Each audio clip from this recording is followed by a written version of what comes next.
Now, we've just been speaking with Kate Fall, who was the Deputy Chief of Staff to former Prime Minister David Cameron. And David Cameron has written in the Sunday Times newspaper today, explaining how his reform of the Conservative candidate selection process means that we are now seeing the most diverse Conservative leadership race in history. David Cameron writes of how, despite opposition within the Conservative Party, he pushed forward an agenda of positive action to attract more candidates who were female and from ethnic minorities. It was known as the A-list. There's been a lot of debate about the diversity in the final sort of stages of the leadership contest. Many people praising the Conservative Party for this diversity, but also controversy as well. Other figures saying that, yes, even though this is diverse in terms of people of colour and women, are these candidates actually going to deliver for women and for ethnic minority communities? Well, joining us now is Albie Amankona, who is CEO and co-founder of Conservatives Against Racism for Equality. Albie, good afternoon. Welcome to the show. Good afternoon, Ayesha. So do you think David Cameron is the person who should take the credit for making the Conservative Party so much more diverse than it's ever been? I certainly think David Cameron played a huge role in the modernisation of the Conservative Party from when he was elected leader and onwards, you know, not just in terms of the Conservative Party A-list, but also making sure that the most talented people rose to the top. And I think it's all bar one of the candidates which are left in the competition were elected during David Cameron's tenure as Prime Minister. And I think the candidate that wasn't elected was Kemi Badenoch, who I think was elected in 2017. And it's interesting because, you know, my background, as everybody knows, is the Labour Party, and the Labour Party has always, you know, been very proud of its traditions on pushing diversity, and yet the Conservative Party has managed to deliver more people from an ethnic minority background into senior positions in government, and of course 2 female prime ministers. The Labour Party has not yet managed to have a female leader. Why is it, do you think, that the Conservative Party has been better at promoting minority candidates into positions of leadership? Ultimately, I think the Conservative Party is better at promoting people who are best at their jobs into positions of leadership. It's because really what the Conservative Party cares about the most are things like aspiration, people's ideas, people's ability to get the job done. And what David Cameron did post his election as leader was essentially accelerate meritocracy, is how he talks about it in the article. Whereas with the Labour Party, I think we get a lot of tokenism going on, whereas in the Conservative Party, it really is mostly based on someone's talents and someone's merits.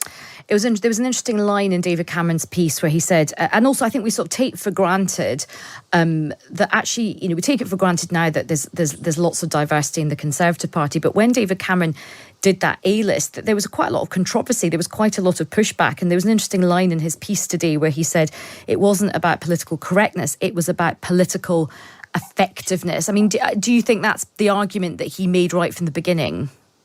I think that was absolutely the correct argument to make. And I think I would argue that it has been a very politically effective strategy.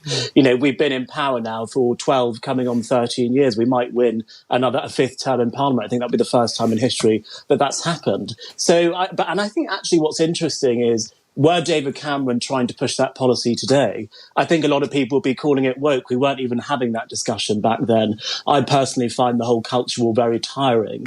But ultimately, promoting equal opportunities improves things for everyone. And that's exactly what David Cameron did in the Conservative Party. And I'd like to see more of the leadership candidates taking a leaf out of his book. Yeah, it is interesting. You make a really interesting point, Albie, that actually David Cameron may well be attacked ferociously now for being woke, for sort of promulgating that kind of argument. But of course, look, we've talked about the positives about this, but there is criticism as well. There are, you know, many figures from ethnic minority communities who say, look, yes, it is correct, it's factually correct that there are many, many more people of colour and there are more women, but there's still a lot of issues in terms of equality. A lot of people were very dismayed by a Number 10 report out recently, which I think Kemi Badenoch endorsed, saying that actually there wasn't institutional racism. She pushes back quite heavily against the notion of there being institutional racism. Lots of people that's not their lived experience. Lots of people think there is institutional racism, institutional sexism. You just look at the police, for example. I have many of my listeners messaging in, what about the Windrush generation, which is actually quite a recent scandal. I mean, having black and minority ethnic candidates doesn't mean that, racism is now solved, is it? No, of course not. But I don't think anyone at the Conservative Party has ever said that racism is solved. And in fact, in another article in the Times today, Kemi Badenoch said that there was still racism in British society. And I do get a little bit irritated when people just focus on this one line from the Sewell report, which I thought actually probably wasn't a very helpful line, but that institutional racism didn't exist, but didn't focus on the 24 recommendations that were made in that report, and didn't focus on the 74 policies that came in the Inclusive Britain strategy that address all 24 of those recommendations bar one. There are some excellent policies being implemented by this government. I hope they're taken forward by the next leader of the party to close racial disparities in this country. And everyone focuses on this comment about institutional racism, but not actually on the policies that came out of the report. I think the reason why people focused on it, and I'll be honest with you, I was quite surprised at that comment, is that the phrase was a really important phrase from the Macpherson report into the murder of Stephen Lawrence. I was a young press officer at the Home Office at the time, and it was quite a landmark moment in terms of race relations, having this concept of institutional racism acknowledged. So I think that's why people were quite kind of upset about it. I understand that, Ayesha, but the Macpherson report came out in the late 90s. It's now 2022. And there are policies that are being put forward by this government which are looking into biases within medical equipment, for example. They're launching a pilot into directing people who have first-time drug offences into public health and into out-of-court settlements as opposed to into the criminal justice system. These are policies which are going to have a material impact on closing racial disparities in Britain, but we want to focus on phrases that were born in the 90s and applying them to 2022. I completely understand why people were frustrated with that comment. I was frustrated with it as well. But what we need to focus on are the policies that are being implemented that are going to close racial disparities in this country.